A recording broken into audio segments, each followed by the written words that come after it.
What is up, wrestling fans? Welcome to another Pay-Per-Viewpoint edition of the Smark Out Moment Smack Talk podcast. We're going to be talking about WWE Backlash 2018 and all the things that happened there.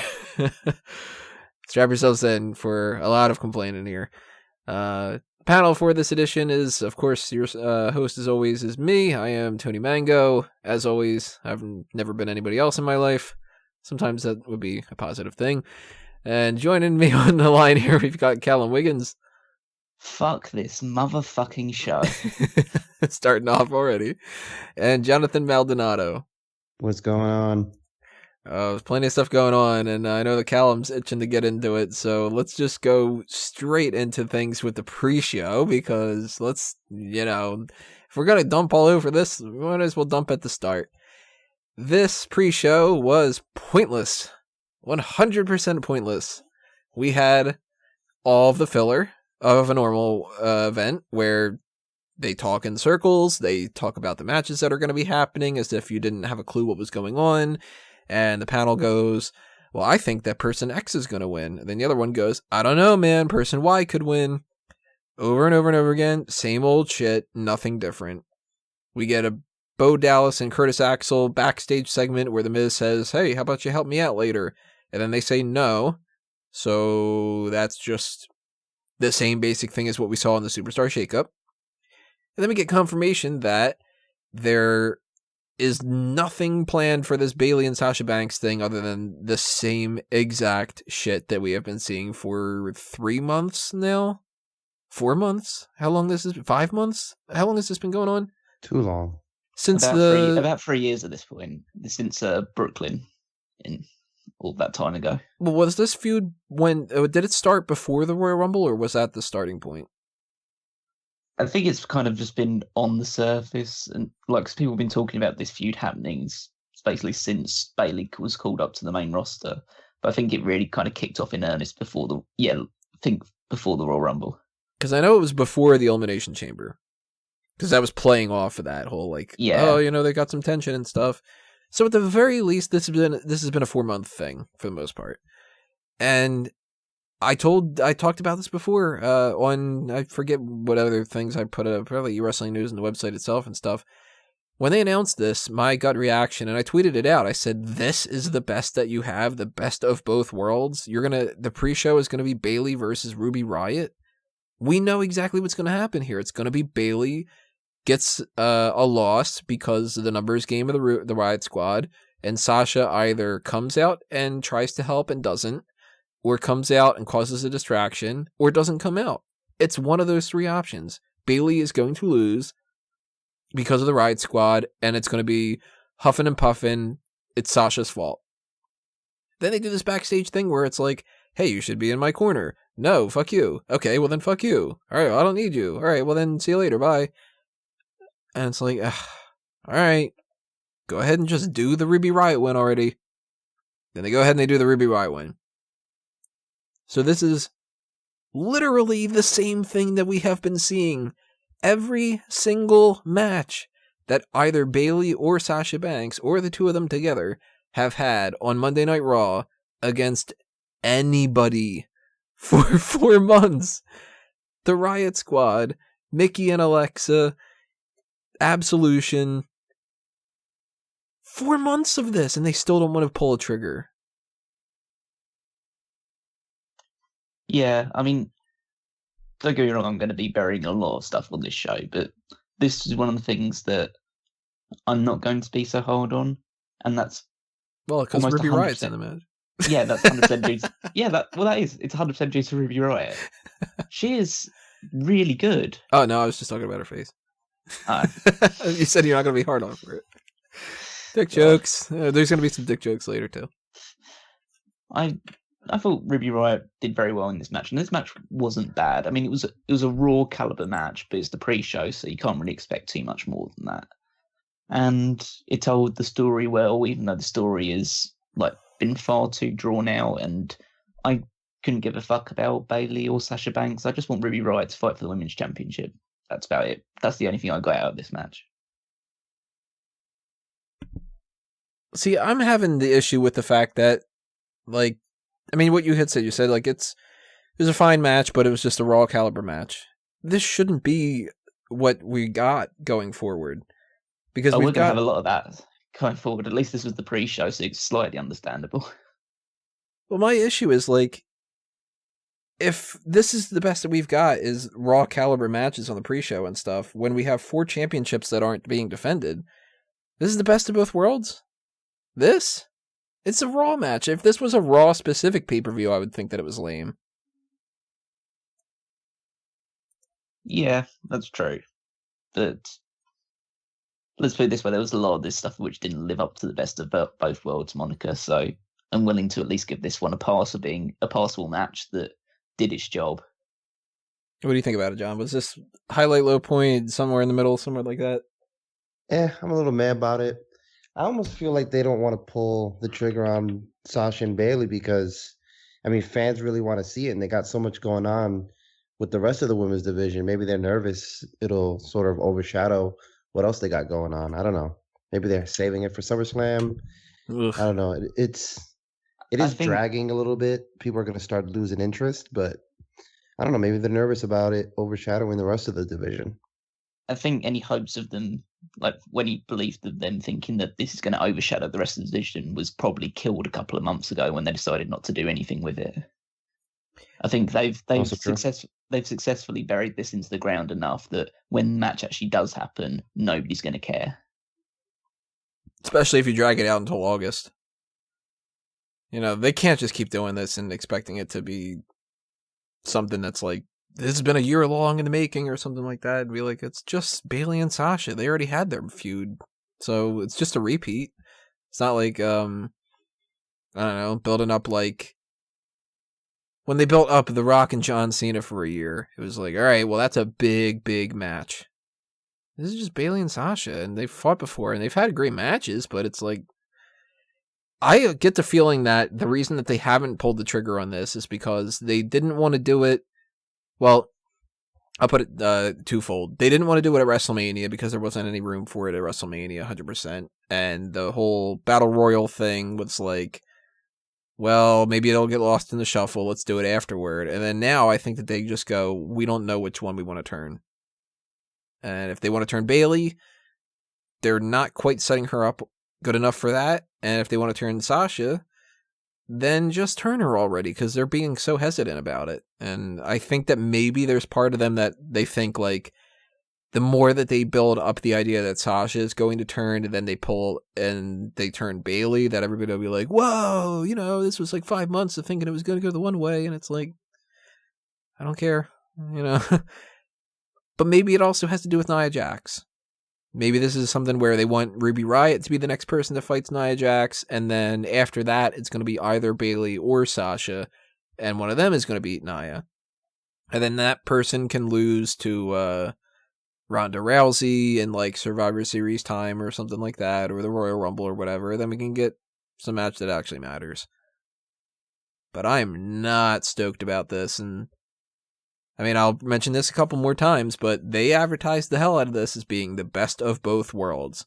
Finally, if you were not into the idea of these pay-per-views the past few months, this is going to be a new chapter going forward, and we are going to treat these as if they're all special, and you got, you know, these lackluster matches on Raw and SmackDown events.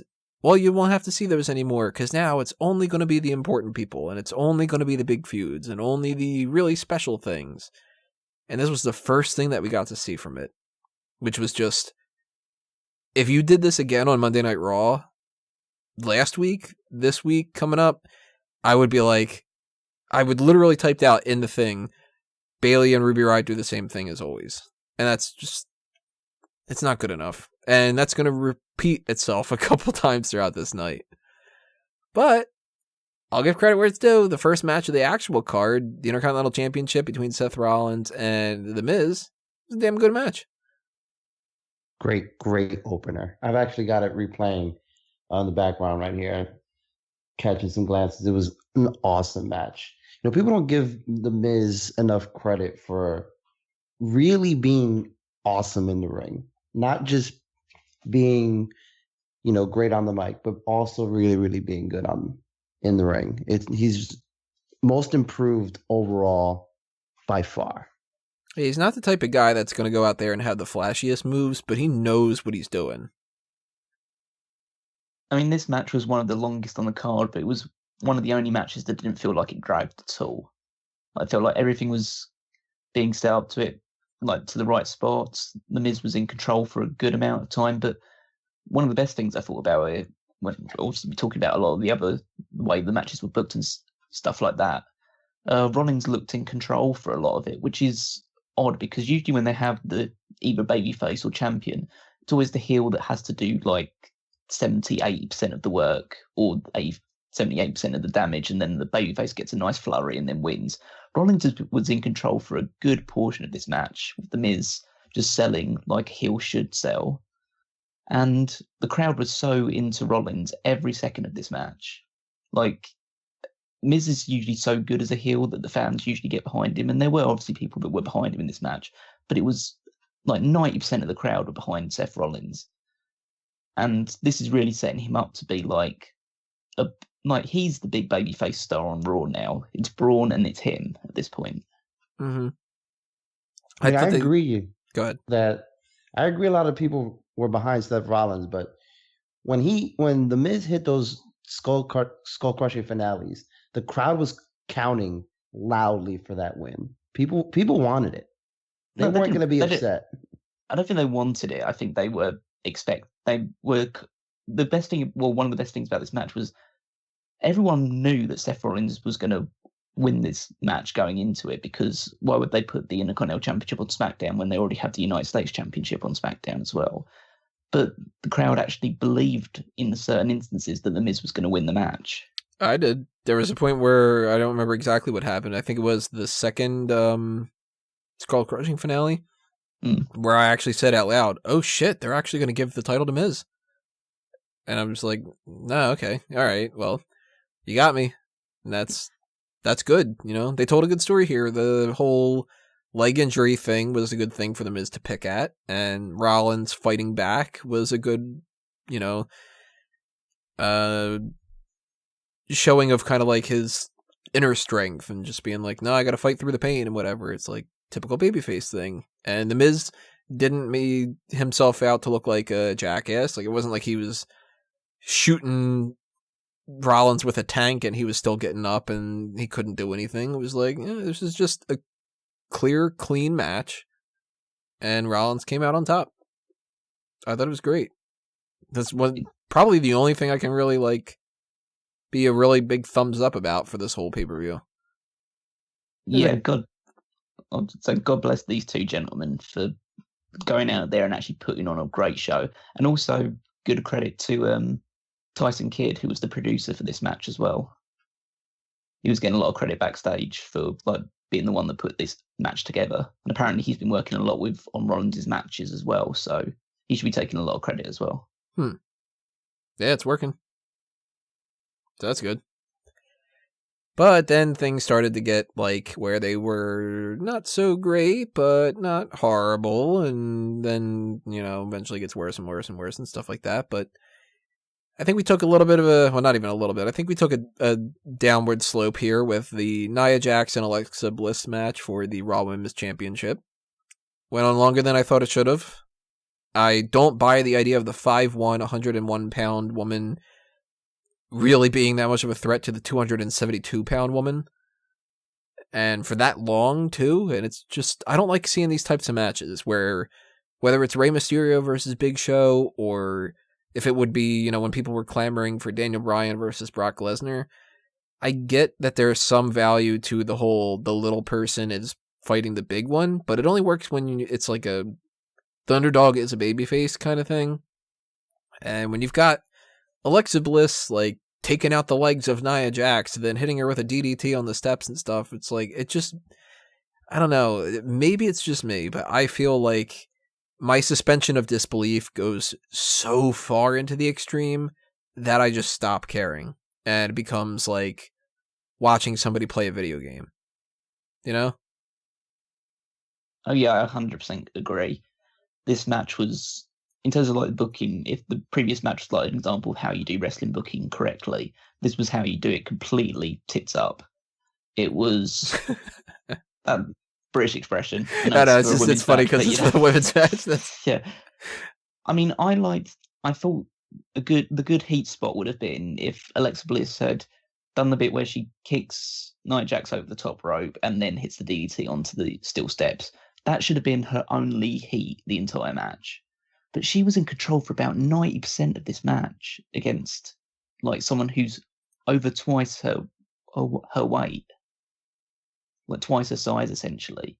I understand that you're trying to make Nia Jax like the sympathetic character in this, in like being the body positive, anti-bullying person, and in which case you probably should be talking to Braun Strowman and Bobby Lashley after the show, but we'll get to that point as well.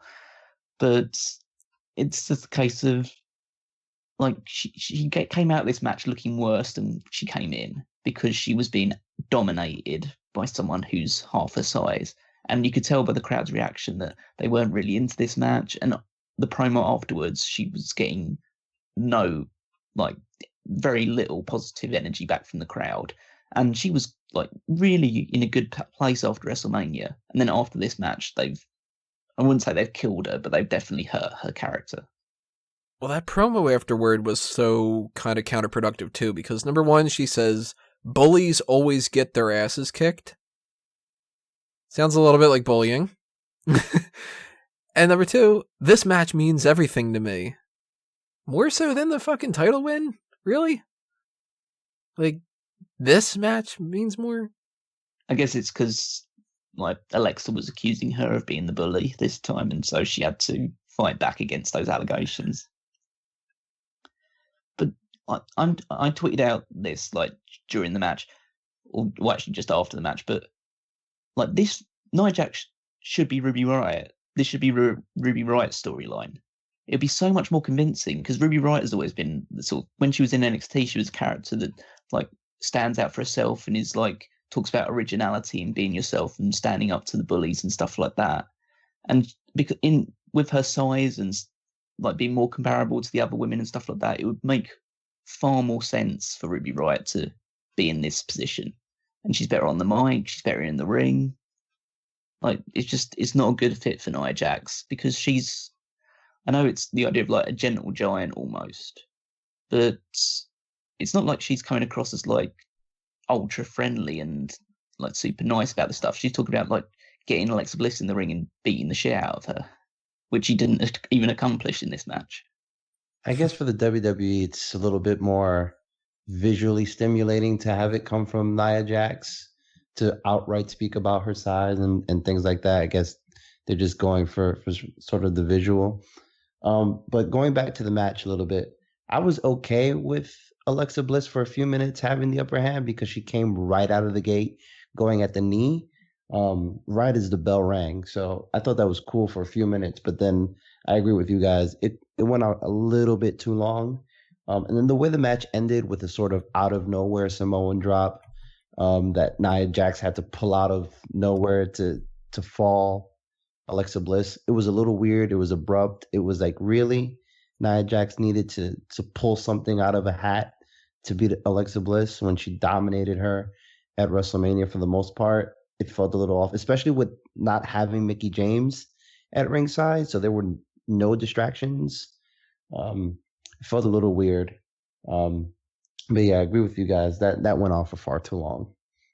It looks like it went on, according to Wikipedia at the very least, it went on for 10 minutes and 20 seconds, which is more than the Daniel Bryan match, more than the Carmella match, more than the Strowman match, and not too far off from Hardy and Orton. Hardy and Orton was 12 minutes, so it's only 2 minutes shorter than that.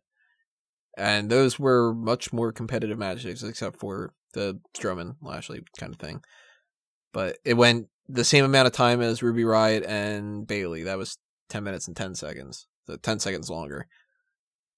I don't know. I just don't think that this is really like... I'm hoping that this is the end of it. And at the same time, I don't know where they go from here, because I'm sort of looking at this as like, well, all right, you go with Ruby Riott maybe, and then Ruby Riott has the Riott Squad, and they triple team Nia Jax, and that's how they get the edge, and Nia Jax retains. And we do this for 2 months. And then SummerSlam, we set up Nia Jax versus Sasha or Bayley or whatever, and maybe one of them wins the title. I don't know. Maybe it's, by that point, maybe they don't even care, and maybe Natalya's already turned heel, and it's Natalya versus Ronda, and that's the only thing that matters.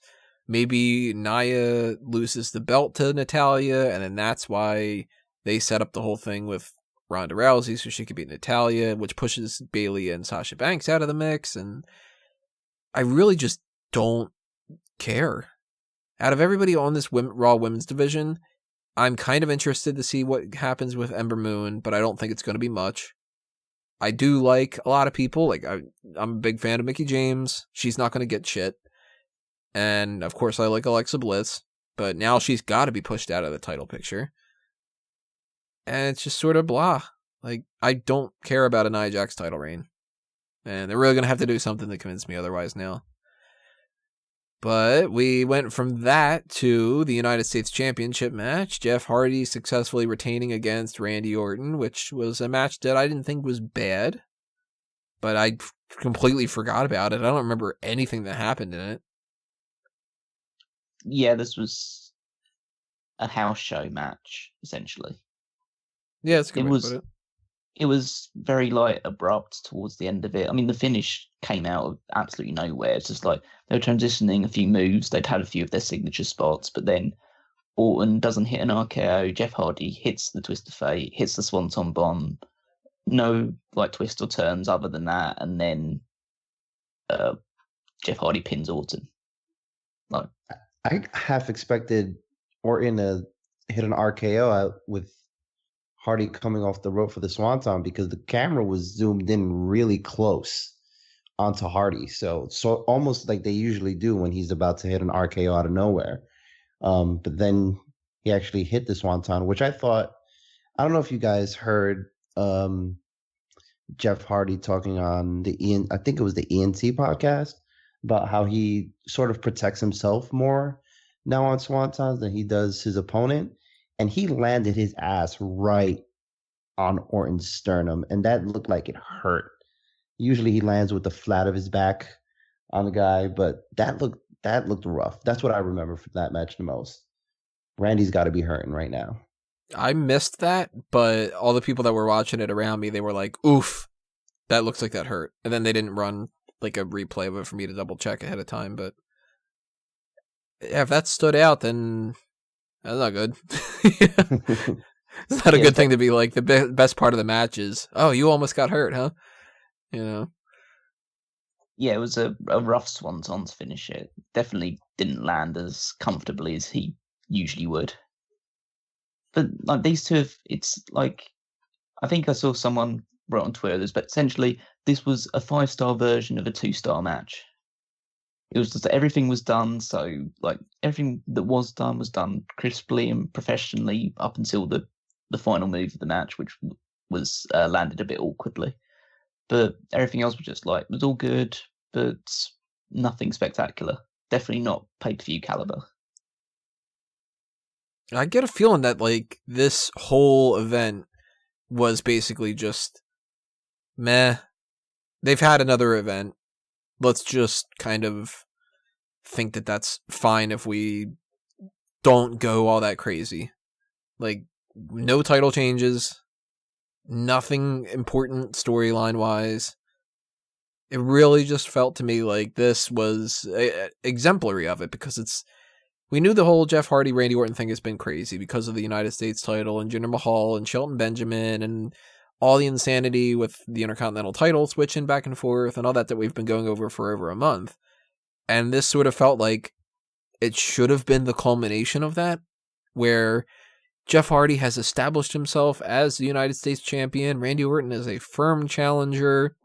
He was the champion before. This is his rematch, and we haven't seen this match in a bunch of years. And wow, isn't this going to be great when they collide? And it felt more to me like it was like, oh, we still have that to do? All right, fuck, just go ahead and do it and we'll move on. Now Randy Orton and Jeff Hardy is not going to be a feud going forward, I don't think. Which is, I'm fine with that it's not a feud going forward, but at the same time, it's just sort of, oh crap, we forgot to throw that away.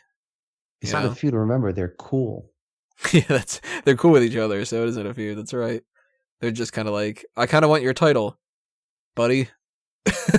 They kept shouting out how much respect they got for each other, so, which they also did during the Rollins and Miz match, which is a little weird too, talking about mutual respect or the respect Rollins had for Miz, and then they kept talking about the respect that Orton and Hardy have for each other. So too much respect going on.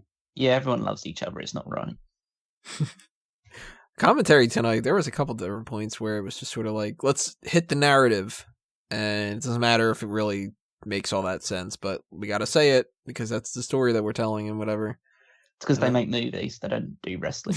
Let me take a swig of my water real quick while I say that. Yeah, that led to actually my second favorite part of the night, which wasn't really all that amazing too. But like in the sense of being like, I'm going to write this down as my best pay-per-view of the year or whatever. Elias comes out. He talks some trash about New Jersey. He says Bruce Springsteen, his only regret is that he's from New Jersey. And there was a good little part where he's like gets ready to leave. Everybody cheers. He goes back. They boo over and over again. Like, that was fun. And then the New Day come out, and they've got musical instruments, and they, for some reason, just kind of want to hang out with Elias. Rusev Day comes out. They haven't quite split up yet. And No Way Jose comes out, and he's got Titus Worldwide and Breezango and some hot chick that's the start of the conga line. And they waste, what, was it like 11 minutes or something, it felt like? It was a long, long time. Well, they had to hit the half an hour overrun, so... Yeah, after that overrun, I got really confused about why this was on the card, and I don't want people to bitch and complain and say, well, you just said that, like, you liked it, whatever like that, why are you complaining? My issue isn't that they shouldn't have had this and that it was, like, the overrun and whatever like that. My issue is... they went 30 minutes over to add this because they didn't add anything else and figure out this card better. Like, this was sort of a mercy play. Just, we should do something with that Elias and Bobby Roode feud. But instead of having it on the pre-show, let's just throw an extra 15 minutes in there. Why couldn't this have just been on the pre-show? I agree, because I love that feud.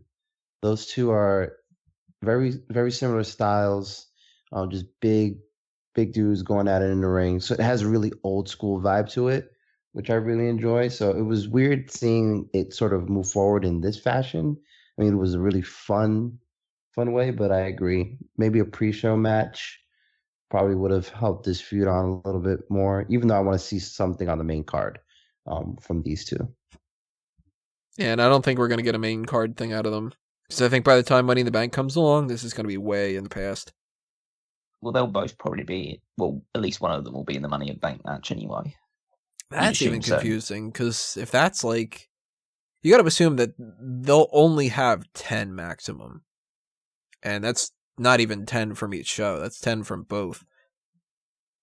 So that's going to be tough. They're going to have to not use some people. And I'm kind of hoping that Seth Rollins is one of the ones that isn't in the match, because he can fight and defend his Intercontinental title separately. But you got, like, say, Roode and Elias and Balor and Lashley and Strowman and Owens and Zayn and whatever. You already have 10 people on the Raw side anyway. Unless maybe they do a Raw and a SmackDown Money in the Bank. Maybe they do 4 Money in the Bank matches. And that'd be kind of like overkill. I don't want to think about that. But, I mean, with this segment, I don't have an issue with the quality of the segment. I thought it was pretty fun. My issue is that, I mean, I can only speak for myself, but I tend to want to watch pay-per-view so I can watch wrestling. Yeah, this is a Monday Night Raw segment. Yeah, and it can't be a Monday Night Raw segment because there's loads of people with SmackDown in it, which is just, I think this was the first signal to me that, okay, the brand split's going to end at somewhere down the line. Because you want to put all these people on a show at some point, and the only way you can do it is on pay-per-views at the moment, but eventually people will get tired of seeing, like, conga lines and Elias performances on pay-per-view and might actually want to see wrestling matches. especially if shows are of the caliber that they were tonight. Hey, this was not a good event. No. Where do we go from there? What was the next thing after that? Oh, Big Cass versus Daniel Bryan. It's fine. Again, another house show match, shorter than I expected it to be.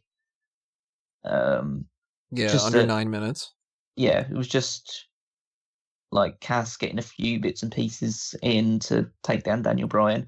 I'm still of the mindset that, especially when you see these two fight in particular, I mean, Daniel Bryan's just come back from a 2-year, potentially career-ending injury, and Big Cass has only just come back from a serious knee injury as well. So basically, any time either of them were hitting moves, you just think, oh God, something's going to go horribly wrong for one of these guys, if not both of them. And yeah, Bryan just puts him into the bell lock eventually, the S lock, and makes him tap out pretty easily. Like, Cass didn't put up any sort of fight. And then Cass lays him out afterwards to try and get his heat back, because everyone's always 50-50 in WWE. So, yeah, this feud will continue. I thought this would have been a great spot to sort of bring The Miz back out, heated from losing his match, and then have them double team Bryan, or maybe Miz come out in some sort of way, cost Bryan the match. I was really looking for Bryan to lose this match, put him back in sort of the underdog narrative that he thrived in during his last run. But we got a pretty clean, dominant win from him. I really like the spot of him knocking Cass upside the head a few times before applying the S-Lock, which was a pretty cool visual. But again, like you said, it was just a dominant win from Bryan, not much from Cass. So it's sort of, for me, it set up Bryan almost too strong. I don't know if that makes sense. He just feels too strong coming back from the potentially career-ending concussion business. I mean, I don't disagree with you, but I think it would make more sense if it was if he was fighting someone like Samoa Joe on this card and he'd have lost. I'd feel a bit more comfortable with it. But the fact that it's Big Cass, who's also coming back from it, and shouldn't be seen as on the level of Daniel Bryan, at least in my opinion, I think that's fine that he takes a comprehensive win. And it's good to get Bryan winning a little bit, because they've been a little bit stop-start with his... I mean, he's only had a couple of matches back, like lost out in the Royal Rumble, didn't get a finish to his match with AJ Styles. So they've just been a bit in and out with him a little too much. And I would say with Big Cass, he needs to work on his facial expressions. He needs to shave his stupid beard. Yeah, I mean, there's a lot of stuff that's wrong with Big Cass in this sense. But, like, I know you're supposed to obviously project with your face how you're supposed to be feeling, but you don't turn like full cartoon character, cartoon villain in this thing. It just makes you look like an idiot. Especially when you're like a big tough guy. You just look like you're some sort of like I don't know. Whiplash. Yeah, you're just like a character that you'd expect to see in Basil the Great Mouse Detective or something like that. Cass just isn't a natural heel, I think. He has a friendly face. I think it's really difficult for him to go out and look mean. Even when he's walking down the ring with his arm up and smiling, he's got these huge dimples in his face. Like, it's a friendly looking guy. I'm never going to believe that dude's ever actually angry. Part of me really wishes that what they would have gone with here is Big Cass could have returned and Samoa Joe and he would have had an argument where it would have been like, oh, you think you're the big guy on SmackDown now? Well, I'm on SmackDown too. Fuck you, pal. I'm going to prove my dominance, and we could have those two fighting. And then Cass could be a babyface, which would be different from what he was doing with the heel thing with Enzo. And I agree with you. Like, he's not a natural heel. He's better than what he was with Enzo, but it's still just not quite clicking. And you could use another babyface like that on the SmackDown side of things, because I do think that would open up the idea for Randy Orton to turn heel, and that he could need it after a while. Or, maybe you bring somebody like maybe Almas isn't just a mid-carder, maybe he's an upper mid-carder, like whatever the case may be. But that would be the case. And if you wanted to do a feud later on between Big Cass and Daniel Bryan, then you can call back to the same type of storyline, where maybe in a couple of months he turns heel after teaming with Daniel Bryan. And he just goes, I'm sick and tired of this. I've been back for a couple of months, and nobody makes a big fuss over me. Everybody keeps talking about Daniel Bryan and whatever. And you could do the same kind of feud, but I'm just not really loving this. And I don't mind the idea that Daniel Bryan won. I think it's a little bit kind of iffy that he won by submission, because it does make Cass look a little bit weak, but they did the whole beat him up afterward thing, and I get it. That makes the feud continue, and you can kind of just carry on from where that is, but I don't think the match should have been as short as it was. And I'm not excited to see a rematch. So this is where my issue is when it comes to WWE booking of scenarios like this. Usually the general idea for WWE is you build something up because you're excited to see it, and then when it happens, you either are so happy that you just go, wow, WWE puts on a great show, I can't wait to see what they do next, or you leave them wanting more, and they go, oh man, I can't wait to see a rematch between these because we didn't quite get a finish, and so on and so forth, and I really don't kind of want to see more from Big Cass and Daniel Bryan. So if they never fought again, I'd be like, all right, cool, move on. Not, can't wait to see these two fight again on SmackDown tomorrow night or whatever, where it's going to be like AJ Styles and Daniel Bryan against Big Cass and Shinsuke Nakamura, tag team match, or I kind of just don't care. I mean, my worry with this match being as short as it was is it had to be that short because otherwise Cass would be exposed. Yeah, maybe that is it. Because I think Cass is not good. And I don't even say that just lightly. I just don't think he was a hot tag guy. And he's only ever been a hot tag guy. Hot tags coming tomorrow night.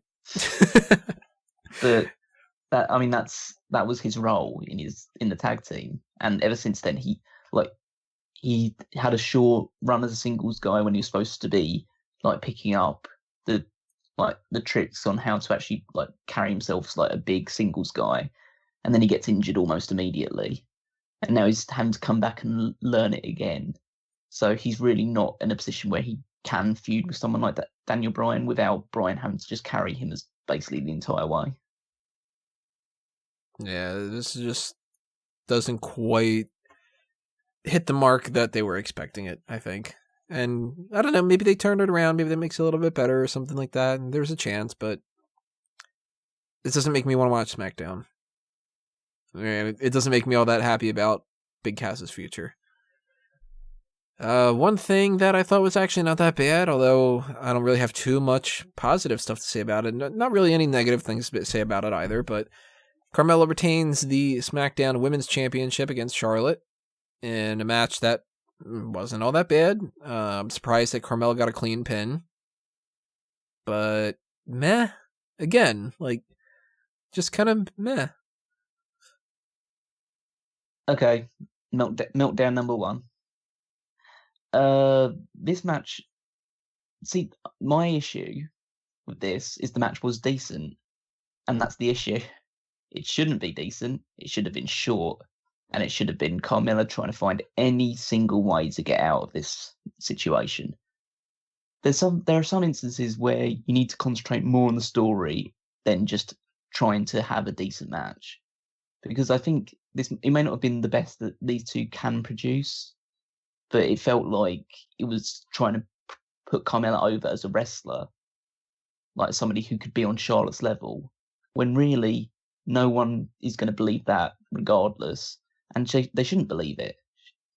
Carmella should be playing a chicken shit heel champion, trying to force her way out with, obviously she tried the count out thing immediately at the start, but other than that, she should have been trying to get herself disqualified. She should have been using I don't know, the referee to get in Charlotte's way. She should have been trying to pull up the turnbuckles, whatever she could to try and keep hold of the championship.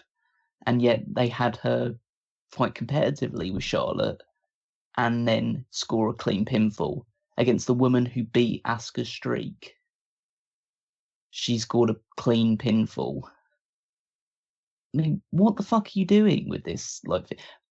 They think that after that, me or any other fan is going to think, oh, Carmella's like she must be like a really decent champion, actually.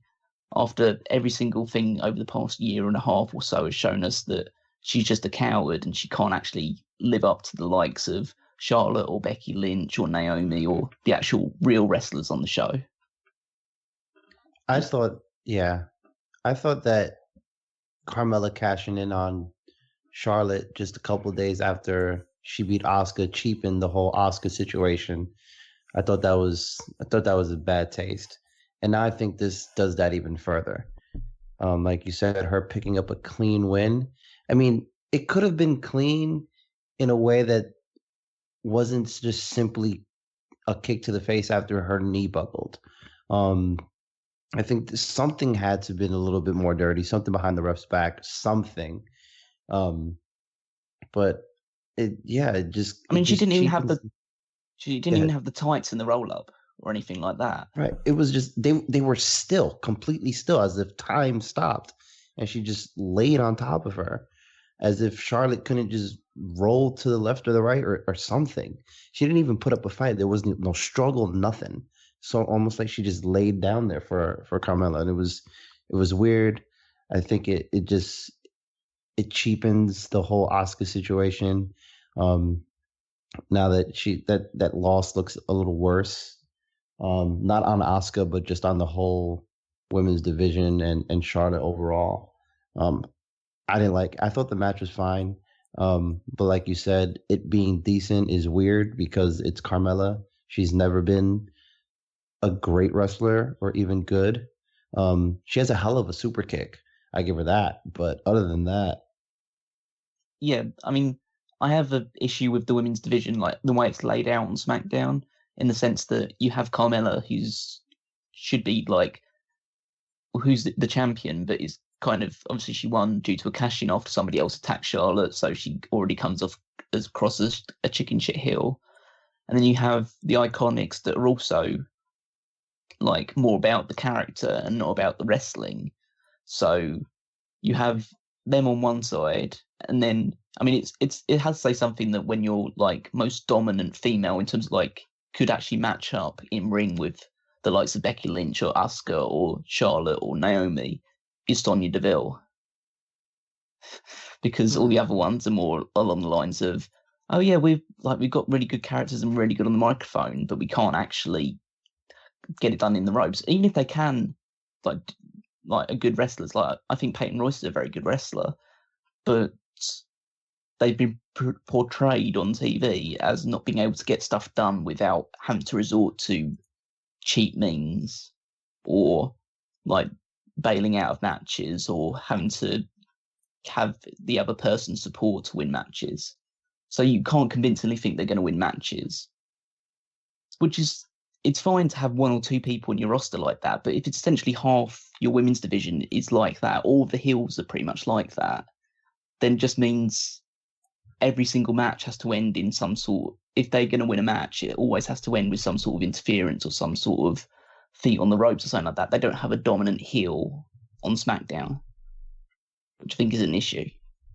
Yeah, and I thought that would be a really good spot for Asuka, but now Asuka's lost all her moxie, and she kind of doesn't matter anymore a little bit. It's weird to say that because it's like Asuka is the type of person that like she mattered so much for so long, and when you set somebody up for an undefeated streak and then they lose that undefeated streak and you set them up afterward with nothing, they very quickly just become nothing.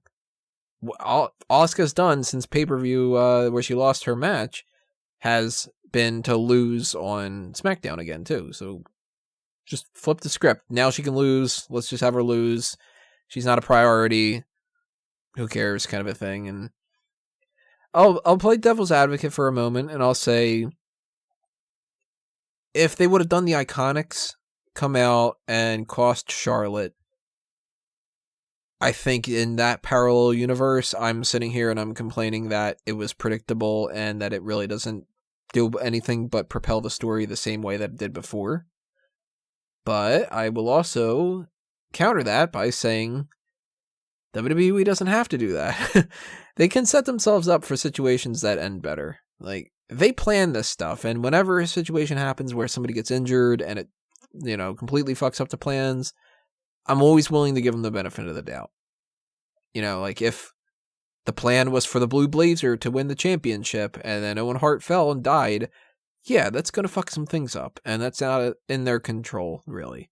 Could you really not have picked a less morbid situation than that? That was the first one I thought of. I don't know why. Where, like, they start building up this thing with Jason Jordan and Seth Rollins, and Jason Jordan gets injured. All right, well, you can't really go with the tag title situation then. You got to maybe push some feuds up more, maybe turn some people to, whatever you're going to do. But if you have a game plan of Carmella winning the championship and then doing this, whatever like that, you just think about it a month ahead of time and just go, well, where do we want to take this? And where do we want to see the continuation happen at this event? And how do we want to do that? And how can we spice things up? Don't just do it week by week booking and go like, well, we'll figure it out. We could do Carmella versus Charlotte, and Friday night we'll think of the finish for it or something, and then they go with this. Then it's like, it wasn't bad, but you guys brought up the points. It's like, Carmella shouldn't be winning clean. It doesn't help her character. It doesn't help Charlotte at all. It doesn't help the women's division. And it just is a match. Like, I think this match would have been fine. Like, it would have been, and it would have fit the story if you'd had, like, a few weeks of after Carmella wins the championship, she realizes that Charlotte's a little bit over her station, so she starts, like, training really hard and stuff like that. You just see some video packages of her trying to get into, like, the best shape possible and starting to hone her craft in the ring a little bit more. But, like, and then you have her get a fluke win in a situation like this. You think, oh, well, that's, like, makes a bit more sense. Like, she's now going to see Carmella transition to a bit more of, like, being more in-ring focused as opposed to just being a big trash talker that's really a coward in between the ropes. Like, you do that, then it works. But the way they've been doing it, she hasn't changed her character at all. She's just wearing the belt now. So you have to, you should follow it along in that same, like, vein. Yeah. And if we're talking about the storylines going in different directions, let's go to the thing where the storyline doesn't go in a different direction, which was the WWE Championship match between AJ Styles and Shinsuke Nakamura, where if you've followed this feud, it was Shinsuke Nakamura wins the Royal Rumble, and he challenges his buddy old pal at WrestleMania. He loses, so he hits his buddy old pal in the balls, and then continues to hit his buddy in the balls. And then they fight to a draw, even though there's no reason why Nakamura should have had a rematch. And then they have another rematch, because there's really no reason for them to have another rematch, where it's okay to hit each other in the balls. So they hit each other in the balls, and then they do it again, and then it's a draw. So you're just dragging this out for another month or so, and you're just going to have 4 AJ Styles versus Shinsuke Nakamura matches, where potentially 5, because at this point, if Nakamura wins the title at Money in the Bank, then we're doing this again at Extreme Rules, which they've already had an Extreme Rules match here, so that defeats the purpose of that.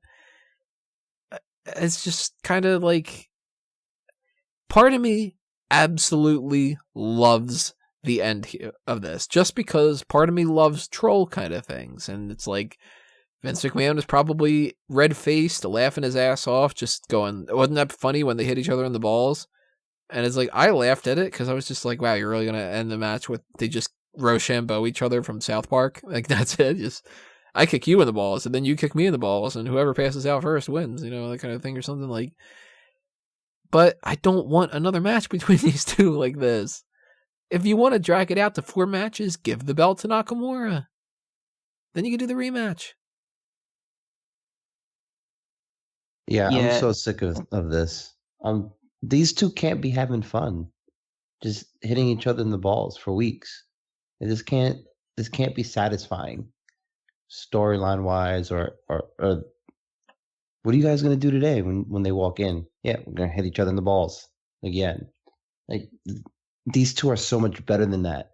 This was out of the 3 matches they had, this is by far the best one. I thought this was actually going to go to a decisive finish. I thought this would have been a great opportunity for AJ to at least continue the storyline up until this point, hit him with a low blow, and then pin Nakamura in a sort of karma. But it didn't end that way. It ended in another double count out. The way it ended at Greatest Royal Rumble. So I don't understand. It doesn't make any sense to me why they're continuing this feud in this fashion. Do you think that there's a part of this? This is very conspiracy theory of me, but what if there's a part of Vince McMahon who is looking at this and going, people went nuts for this, and we kept calling it the dream match. You know that, at the very least, in their minds, that they knew that this one section of the wrestling community was looking at this as, like, the opposite of Roman Reigns versus Brock Lesnar. And maybe there's a part of Vince, and some other people too, like a Michael Hayes or something like that, where they said, all right, they think that this is going to be good. How about we crap this out 4 times in a row, and we make it all, oh, what do you like to see? People hit each other in the balls a bunch of times, like that kind of a thing. Just to kind of, as like a middle finger. Just to spite the fans? Yeah, do you think that might be part of the case? Well, if their job is to try and spite the fans, then they did a fantastic job tonight with pretty much everything. So, I don't think that might be too much for, like, erring on the conspiracy side of things. I don't think they try and make things happen just to insult the fans' intelligence, or at least not like a big feud over the WWE Championship. They might do like little bits and pieces here and there, but I wouldn't say anything to this scale. And I don't think Styles in particular would agree to it anyway. I know he's proven to be quite a good company guy, but I don't think he'd essentially sandbag his feud just because the people backstage told him that we're going to troll the fans with this feud and make this feud suck. Like, why would he do something? He has pride in his work. He wouldn't want to have a feud that just sucks because someone told him make this suck. But I don't understand with. I know I shouldn't expect this to be any better than what it was like in New Japan or anything like that. And I don't think I set my expectations that high for it. But yet, I did not fathom they make this feud so bad, the entire way through.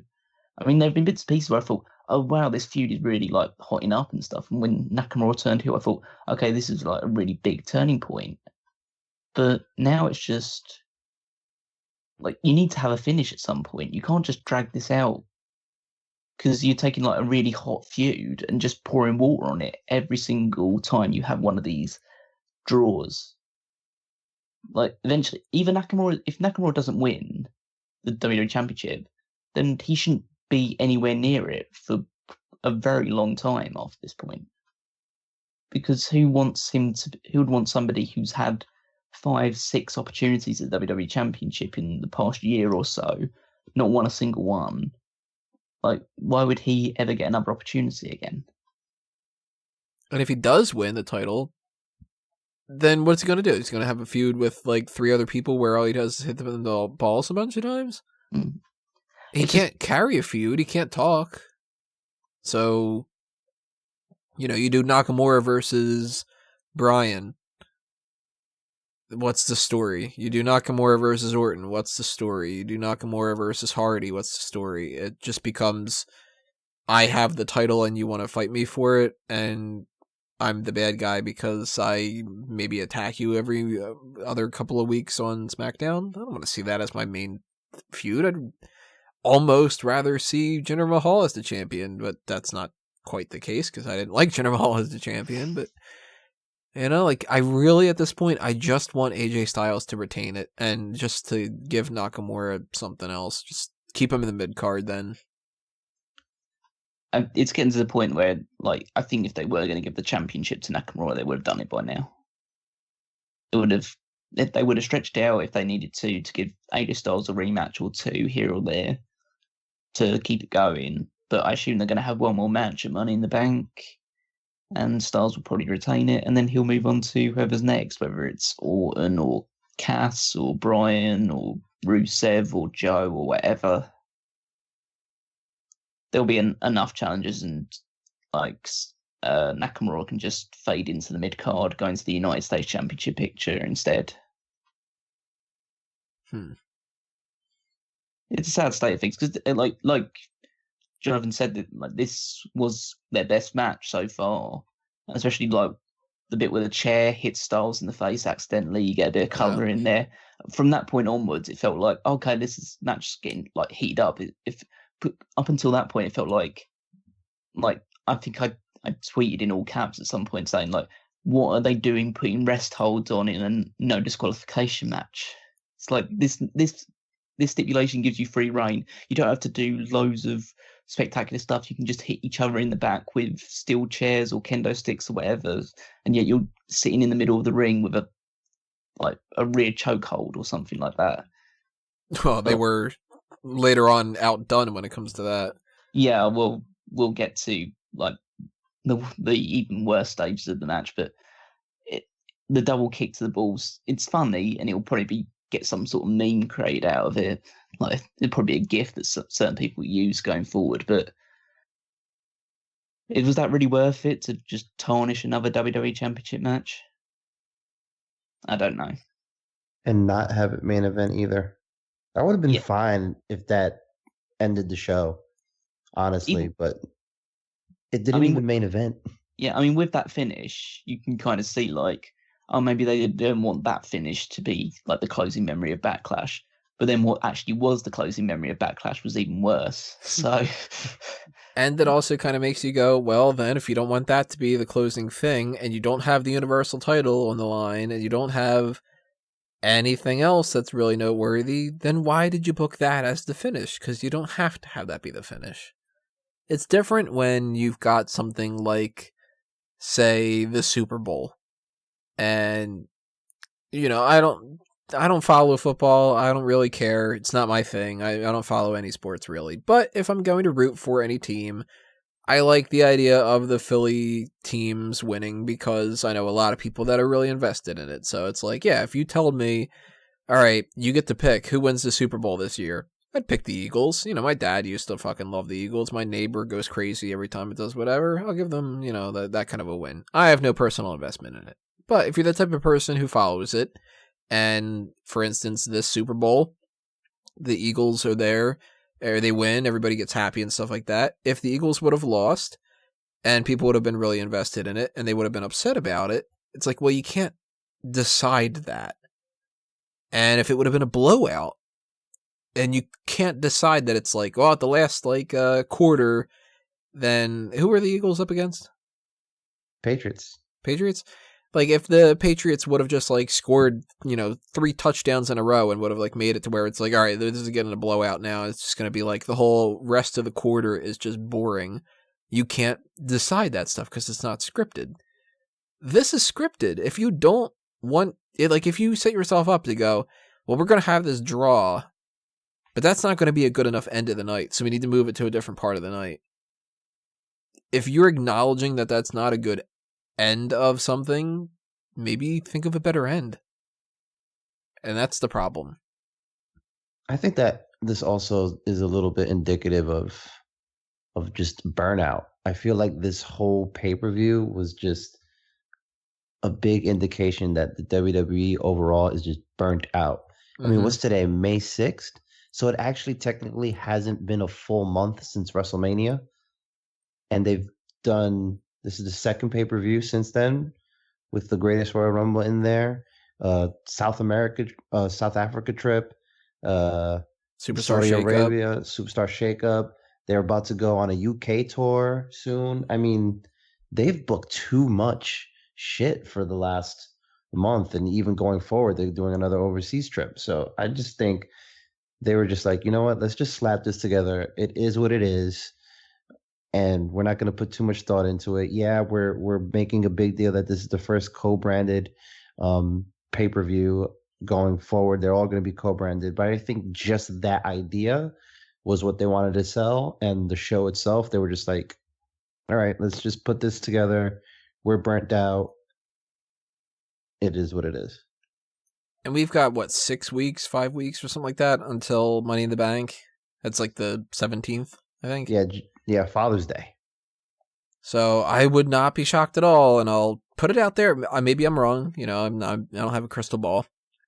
Don't be surprised, though, if this next episode of Monday Night Raw and the next one of SmackDown and the one following it are awful. I would not be shocked in the slightest bit if they put zero effort into this. I am expecting, I mentioned it earlier, Shinsuke Nakamura and Big Cass versus AJ Styles and Daniel Bryan, which means SmackDown becomes a 20-minute promo at the beginning of the night where AJ Styles goes, hey, fuck you, Shinsuke, you kicked me in the balls. And then Nakamura comes out, and then Big Cass comes out and says, like, I don't know what you're complaining about, and Daniel Bryan attacks him or something like that, and then Paige goes, Paige here, and then gives him a fucking tag team match. And then you've eaten up an hour of the show already by a promo and a match. And then the other hour is like the New Day eating pancakes. The New Day eat pancakes backstage and have another like backstage segment with the bar, and that results in Cesaro challenging Kofi to a match, and then they have that. And another 6-woman tag match. 6-woman tag match where maybe they switch it up a little bit and it's Absolution versus no, they're not even going to do that. I don't even know it wouldn't be Absolution versus two other people versus two people. We're not getting a 3 corners match. And you kind of do like Carmella and the Iconics against the 3 whatever, and you bat that around for a little bit. Maybe you've got Jeff Hardy versus Shelton Benjamin, and there's your SmackDown. And Monday Night Raw is basically the same type of thing. Elias versus Bobby Roode, and, who's going to be the next person to challenge Seth Rollins? Well, Finn Balor could maybe get in the shot, and they're going to have some backstage segment where they talk about respecting each other, and, whatever. And you do this kind of shit for 2 weeks, and they just do not put effort into it. And then they have the mentality of like, well, we've got a couple of weeks before Money in the Bank. We can figure it out 3 weeks ahead of time. And they sort of just crap out the rest of May. This is why they need an off season. Yeah. And maybe just not as many fucking shows. I'm so bummed that you reminded me about the UK tour, because I've paid my hard-earned money to watch this shit.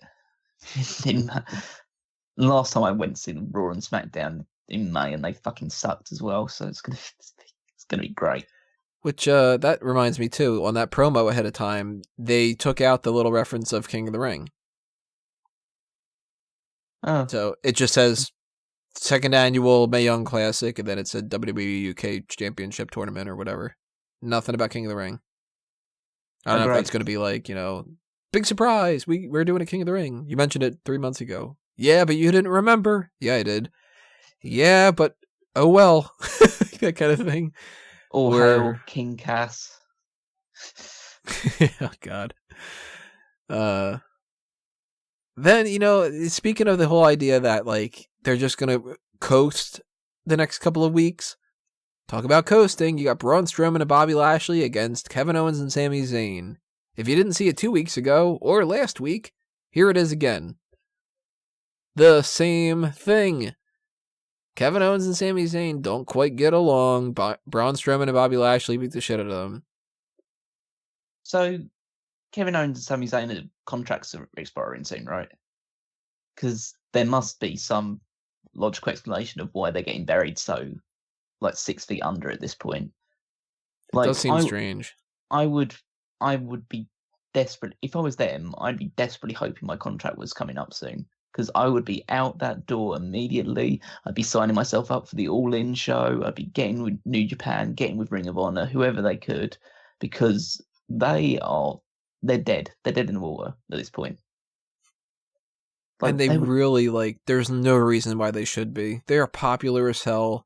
Kevin Owens is a main eventer. Sami Zayn is a potential main eventer. At the very least, slap that fucking Intercontinental title on him and have him be the one that beats Seth Rollins, you know?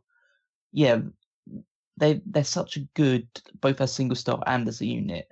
But at this rate, they're going to be ended up fighting on main event against Breezango.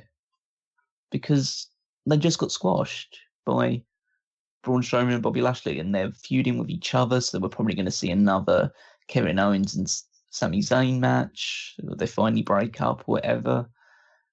We still had no clearer to seeing a Bobby Lashley Braun Strowman match over who's the next challenger for the title or anything along those lines. They essentially they won the match and then proceed to beat them up after the match. So Nia Jax should be getting a word in their ears because they're clearly bullies as well. And it didn't make him look good. I don't think the crowd was particularly enjoying seeing them beat up Sami Zayn and Kevin Owens because they like Sami Zayn and Kevin Owens. You know what I just thought of, and I hope I'm wrong. Tomorrow night, technically tonight, you see Kevin Owens and Sami Zayn bitching to Kurt Angle, and they go, why don't we teaming up or whatever like that? We should be fighting for, blah, blah, blah, blah, blah. And you get, all right, fine, here's an announcement. Braun Strowman and Bobby Lashley and Kevin Owens and Sami Zayn, you're all going to fight each other to determine the new #1 contender for Brock Lesnar at Money in the Bank, if Brock Lesnar is going to defend the title at Money in the Bank. And then maybe Roman Reigns gets involved too, because, Roman Reigns beat Samoa Joe, so he should be entitled to it too. And you get a fatal 5-way. Isn't the crowd going to go nuts? That way you've got Kevin and Sami fighting each other, and one of those two takes the pin. Whether it's Lashley, Strowman, or Reigns. And that starts the Lashley and Strowman thing, kind of. Maybe it's Roman Reigns that gets the pin, and that's why you get Strowman and Lashley fighting each other, and Kevin Owens and Sami Zayn are fighting each other, because Roman's the only one that isn't in the mix there. I don't want to see this. I don't want to see it tomorrow. I don't want to see it 2 weeks from now, 3 weeks from now. I don't want that to happen, but it could potentially happen. Can somebody explain what the hell's going on with Bobby Lashley? Why was there a spot where Sami Zayn held Bobby Lashley back from making the tag to Braun Strowman? Where in the hell is Sami Zayn strong enough to hold Bobby Lashley back from making a tag? Well, you see, Bobby Lashley, the smaller of the two men, so he has to pretend like he's a cruiserweight in a tag team situation. You know what he's also pretending? That he's over with the fucking crowd. Yeah, I know. It's not working, man. He comes out there and people are like, who's this dude? He needs to turn heel. He has to. He hasn't said a word since he's been on back. Has he grabbed the mic? I mean, he's like... No, he hasn't, I don't think. No, from what I saw in stuff is like Impact Wrestling, he's a lot better on the microphone. He's a lot more comfortable, but only as a heel than he used to be. And what type of character did he have? He was a big powerhouse, obviously the way that he is, but he was like the guy, like the dominant guy on the promotion who basically, I'll just take all comers. I mean, he was still a heel, but he was basically saying, I'll take all comers and I'll just beat you down, beat you to the ground. And like a Lesnar type? Yeah, essentially. And he held all the championships at one point and stuff like that. So of course he did. Fucking Impact. But it worked. How many times have they done that? How many times has there been an instance where somebody has held all the championships? 4? I think it's at least like 3 Kurt or 4 Angle, times. Austin Aries, Bobby Lashley. There's got to be at least another one. You'd imagine so, but it's AJ along the line. Styles did, I think, right? I think he held like 2 of them at one point, 2 or 3 of them.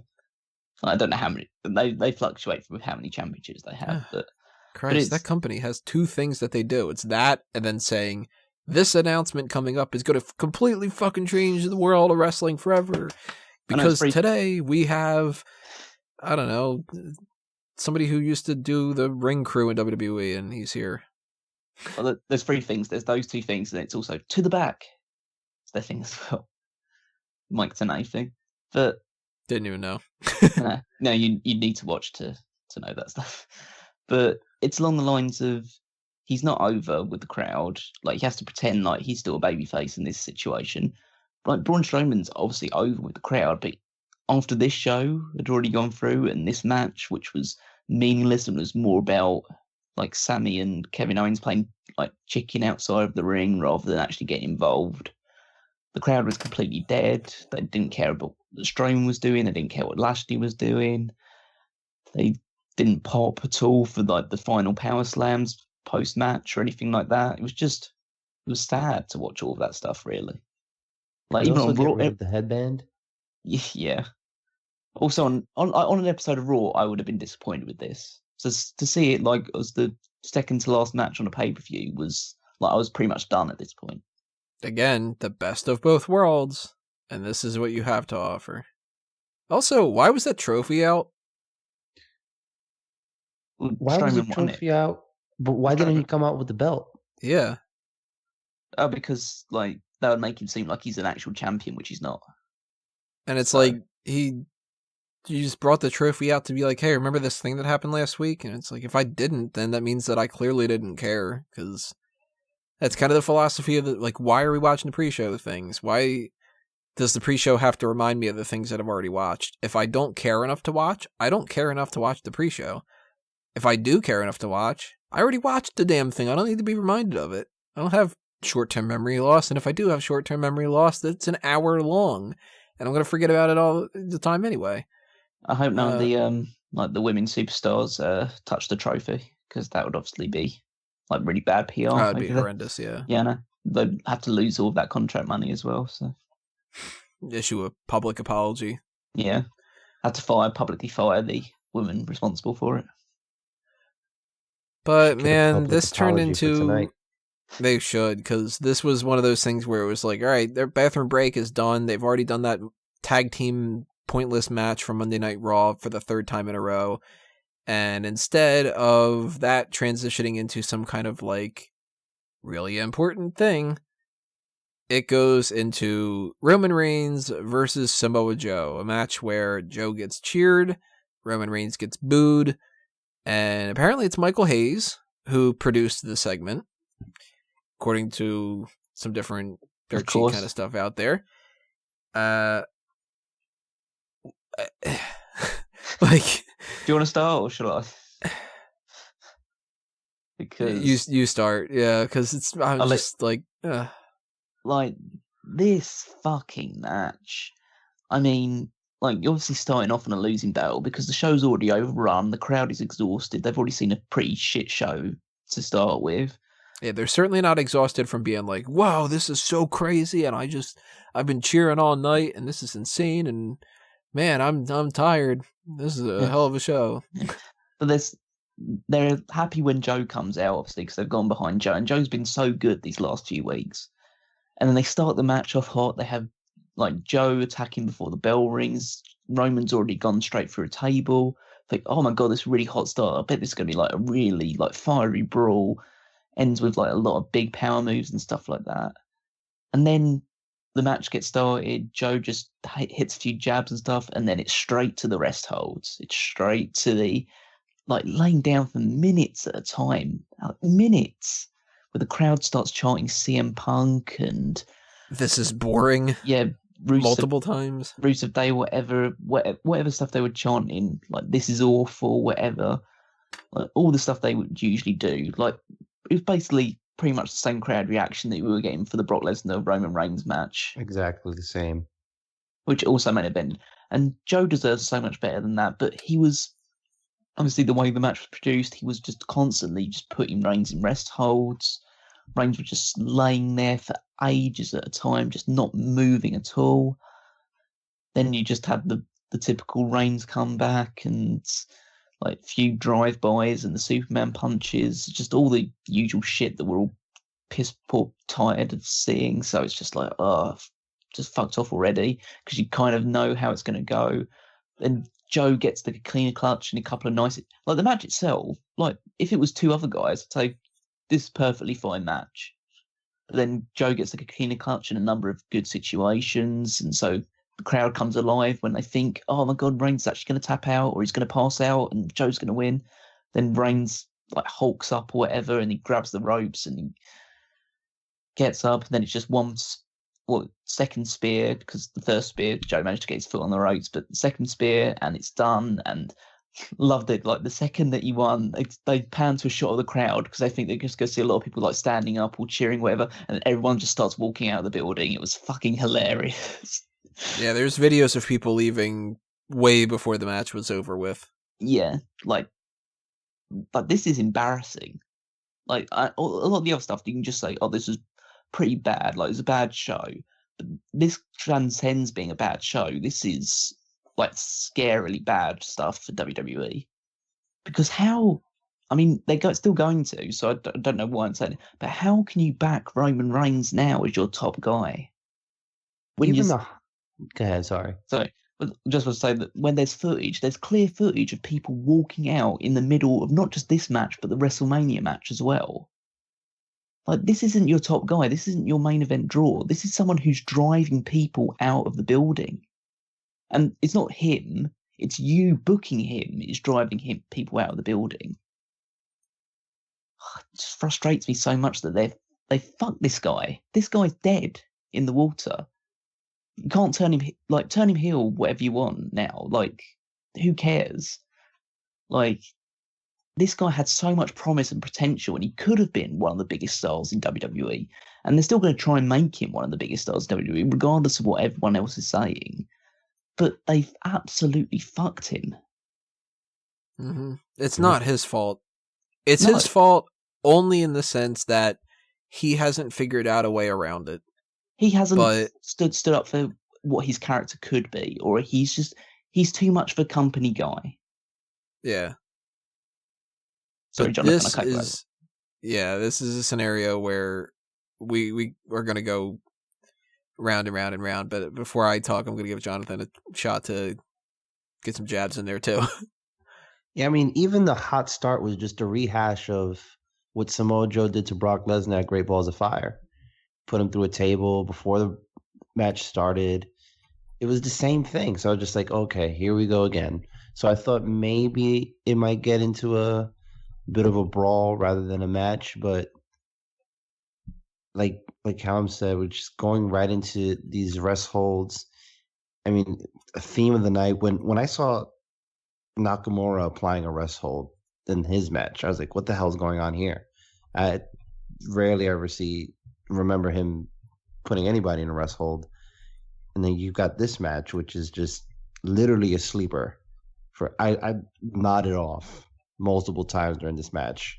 The only time I woke up was when I heard Michael Cole yelling spear, and the match was over. And I was like, thank God, because I can't keep myself up for this match.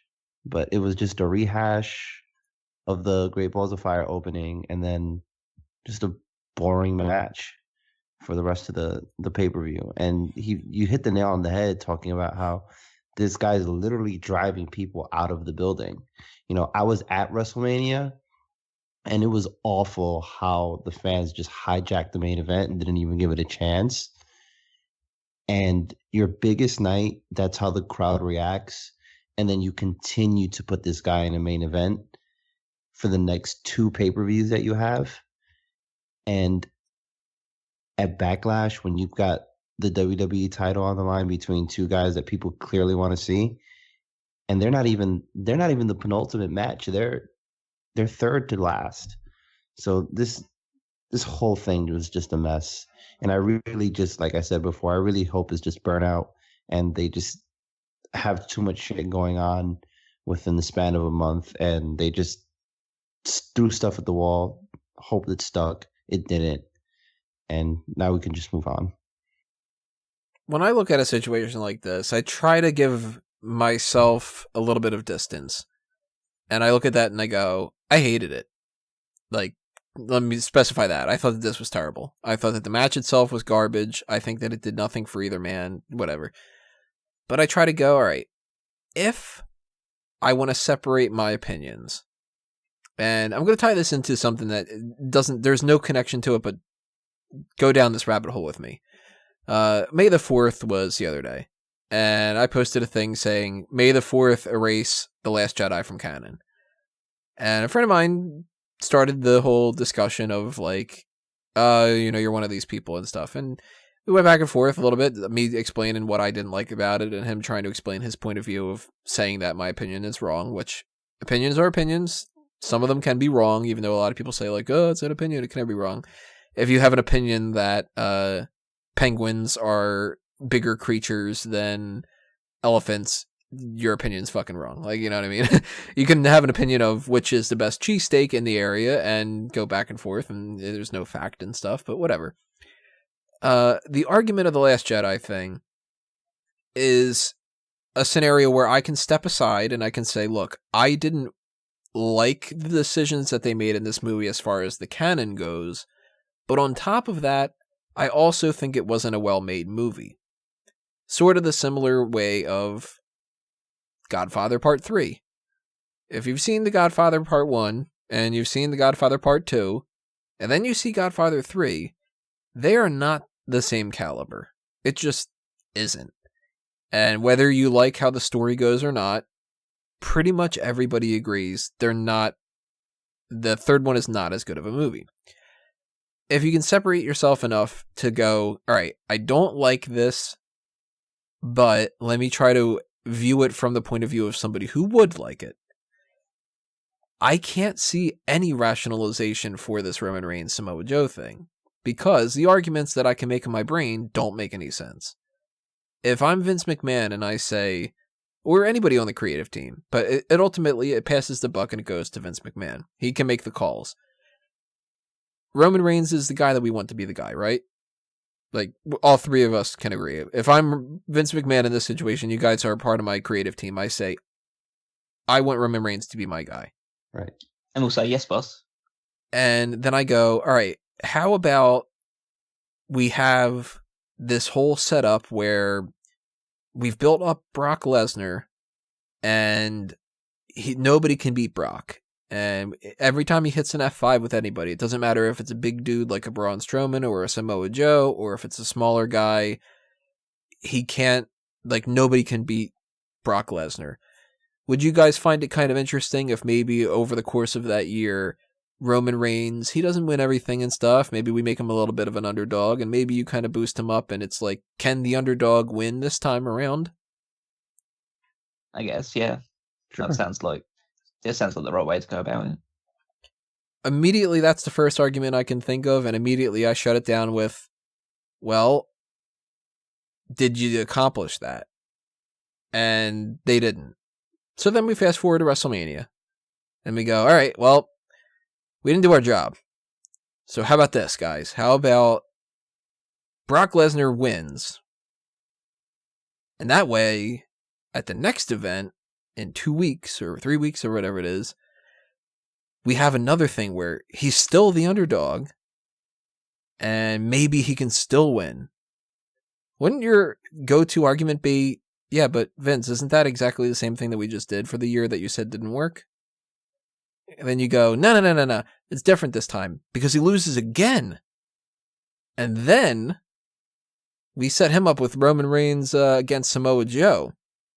And here's the real kicker, guys. It's a boring-ass match where nothing happens, and then he gets a win with the same two moves that everybody keeps criticizing him with over and over again. Isn't that great? No! It's like, what the fuck?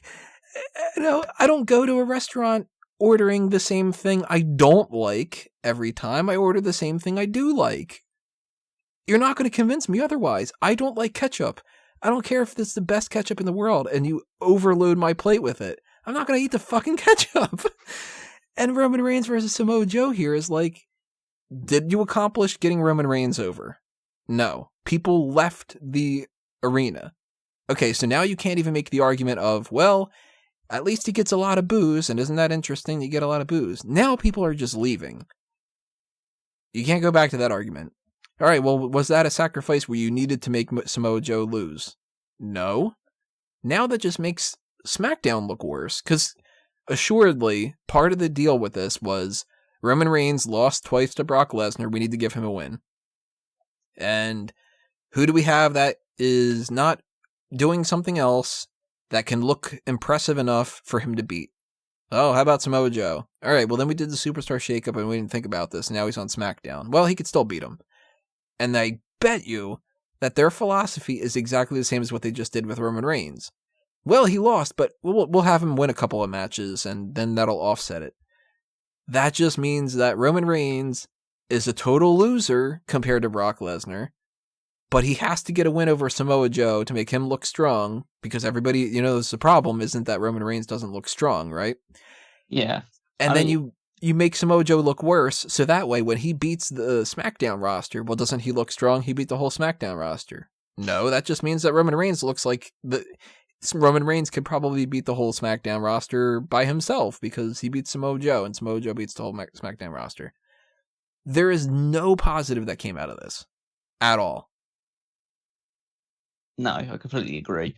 It's like their tier system at the moment. I mean, I know obviously you have like a superstar ranking system at the moment, but it should really be Brock Lesnar at the top, Roman Reigns underneath, and then everybody else is on. Yeah, I have to adjust that, and I wrote myself a note down like 7 days ago or so saying make sure that you adjust the roster because I have to move up like. Well, I mean, I'm looking at the list right now, and it's like I had Kevin Owens as a mid-tier guy on the same level as Braun Strowman and Daniel Bryan and Randy Orton. Not anymore. No. Kevin Owens is like, I don't even know if he's an upper mid-carder at the moment, really. And Roman Reigns is at the high-tier thing. Well, he's not on par with AJ Styles because AJ Styles, all he does is get kicked in the balls, and Roman Reigns is like the top priority no matter what. So I might as well put Roman Reigns in the specialty tier with Brock Lesnar, John Cena, Triple H, and The Undertaker. It's just not working. And they keep going back to this well, and they keep doing it over and over again, and they don't learn anything from any of their lessons. But you look back in the history of WWE, they didn't have this problem before, other than John Cena. You go to Hulk Hogan. Hulk Hogan was undoubtedly the guy, but people loved him. People weren't really complaining about Hulk Hogan. Like, I don't remember. I mean, I wasn't a 30-year-old in 1992, but like, I don't remember people really bitching and complaining.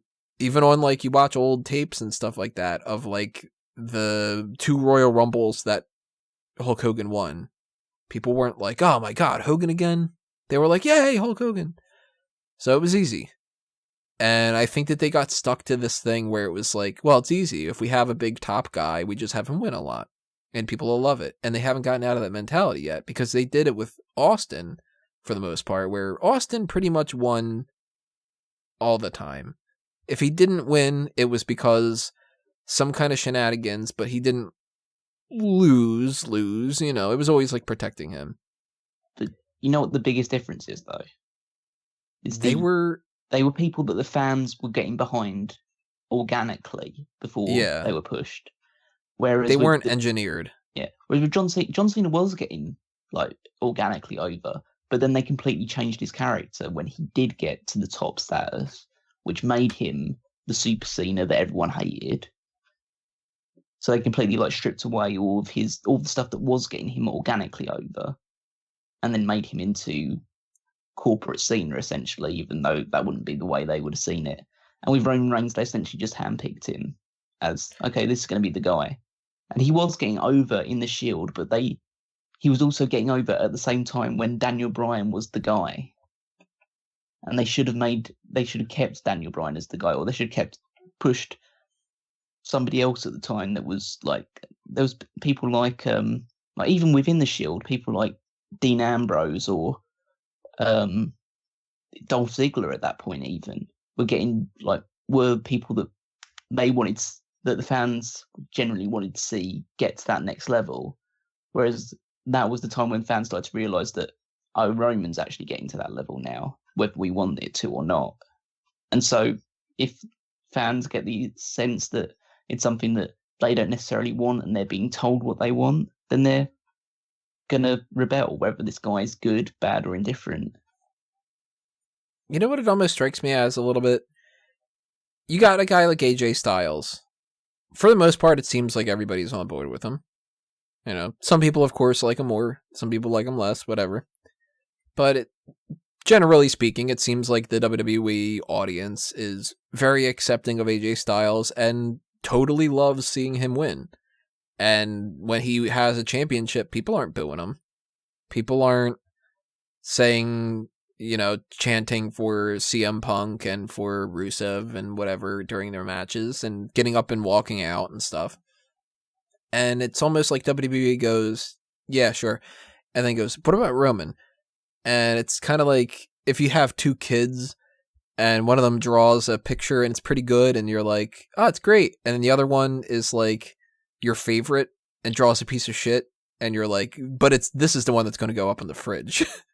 And it's just kind of like, all right, I guess that kid's not going to get any recognition for the great thing that he did. And anybody who sees that kind of resentment is just going to, they're not going to eat it up. This isn't going to turn into like tonight on Monday Night Raw, Roman Reigns, he had a great match against Samoa Joe, and now he's going to come out and cut a promo about, you see, I beat Samoa Joe, and that means I'm entitled to a WWE Universal Championship match because I'm the big dog and whatever. You're not going to get people to cheer. Learn from the audience. Do something different. You didn't need to do Roman Reigns versus Samoa Joe. And if you did, you didn't need to have it be a Roman Reigns win. And if you did, you didn't need to make it a boring-ass match with a bunch of rest holds, because maybe the philosophy behind this was people will cheer when Roman Reigns starts getting a bunch of action because we'll bore them until they're finally so happy to see something happen that it'll be like, by proxy, we'll get some Roman Reigns cheers. Didn't work. This is a total fail on all regards. And I've already added it into my list. This is either on par or surpassing right now Raw 25 for my worst pay-per-view or special event of the year. Oh yeah, this is number one for me right now. If something does surpass it, then holy shit. then we're in for a pretty awful year, because like this is on par with like Battleground from last year. It actually bears a lot of similarity to Battleground in the first match was like the best match by a considerable margin, and then the rest of it was just either meh or really, really underwhelming. I couldn't put it on par with Raw 25 because Raw 25 had a shitload of expectation surrounding it. It was a lot of pomp and circumstance around it. You know, they really gussied up the fans, trying to make them feel like this is going to be the greatest thing you'll ever see. Backlash was just best of both worlds. I mean, yeah. That tagline means that much more to me about it, though. Like, if they didn't have that, I would still hate this event, but I wouldn't hate it as much, because I hate when somebody tells me something is the best ever, and not only is it not the best ever, it's not even good. But that's like setting up a movie and being like, this movie's going to change your life, and it's Dude, Where's My Car? And you're like, really? That's the best ever and stuff? But that's par for the course with WWE and their slogans. They're usually, you know, attributing some sort of slogan to whatever they're doing. So I didn't really buy too much into the best of both worlds moniker leading up to this. To me, it was just another pay-per-view. But Raw 25, that was we could have a whole nother podcast on this, like, honestly. But I mean, it definitely ranks up there with top three. And I think the top three are Raw 25, this, and the Greatest Royal Rumble. Yeah, I had that down as a potential bad thing too, but then I changed the note after Backlash and wrote that down. Well, they had the ladder match, and I liked the Greatest Royal Rumble match itself. So that was already two things on there, which already means by default it was better than Backlash. Yes, and it was better than Backlash. Yeah, and the reason I kind of separate it out from Raw 25 as well as the Greatest Royal Rumble is because I kind of view those two shows as non-canon, almost. Like they were just like big special like pat ourselves on the back shows or whatever. Whereas this match actually this card is supposed to actually have consequences and feed into the narrative of what's going to happen next week, what have you. And if any of these special events meant to build up like anticipation for the next show or the next or towards Money in the Bank, this failed on every single level. Well, what makes me really sad about this is we've had, if you count Raw 25, which, I mean, there's an argument to say that you shouldn't really count that as a special event because it was just an episode of Raw, but it was a go-home show. Yeah, I count it as a special one because he kind of treated it like it. It just wasn't on the network, that kind of deal.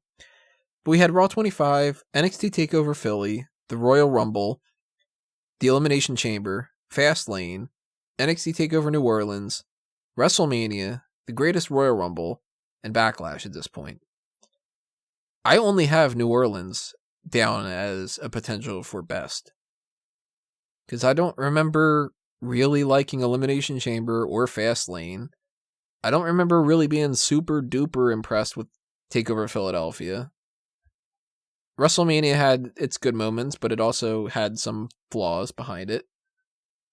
I like 2 parts of the Greatest Royal Rumble, and I hated Backlash. So it's like, you've got 8, 9 events of this year, and it's like, well, this is awful, and this is awful, and this is pretty much awful, and that's I don't remember that being good, I don't remember that being good.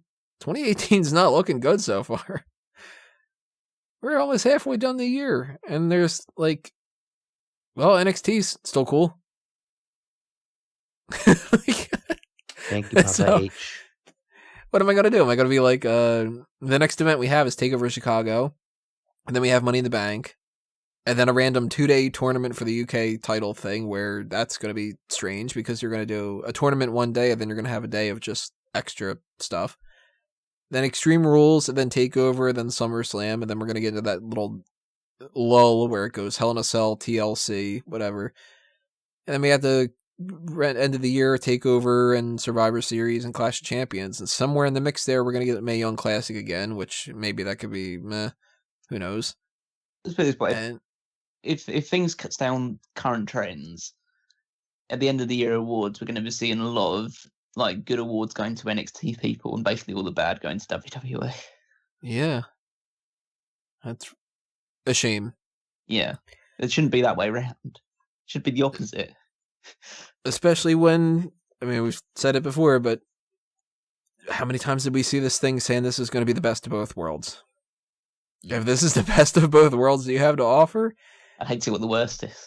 Yeah, God, just do a pay-per-view of that and see. Maybe that would be the opposite. Maybe this is opposite day. Maybe the worst of both worlds would be when we had that random Finn Balor and AJ Styles match that was good, and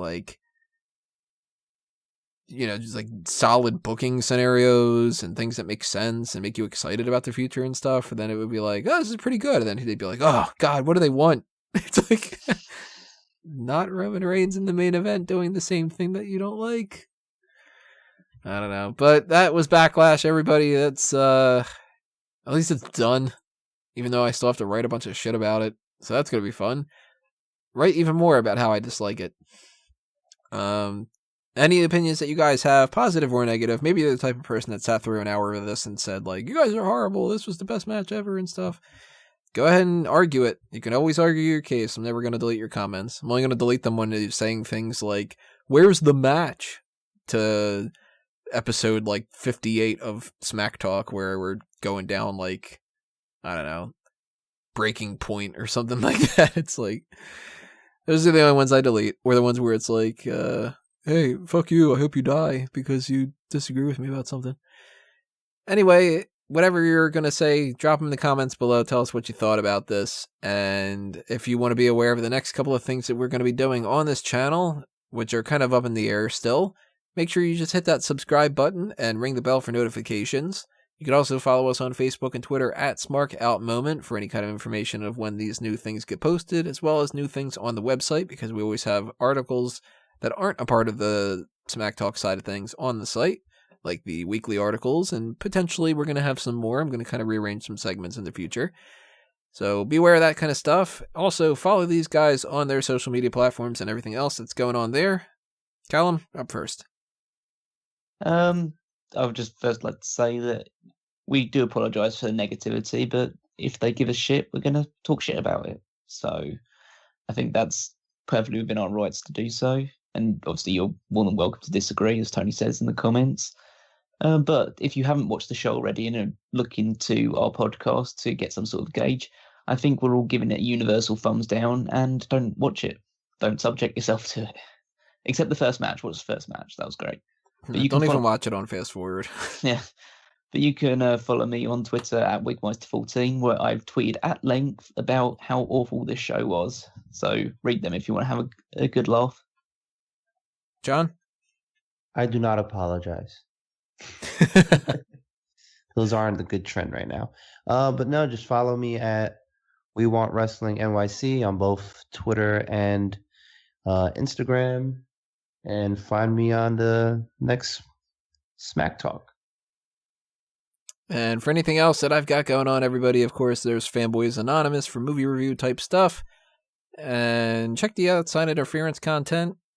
And follow me at Tony Mango, because maybe I'll tweet at you. I don't know. But thanks for listening to this, everybody. This has been another Smark Out moment, and we are being counted out.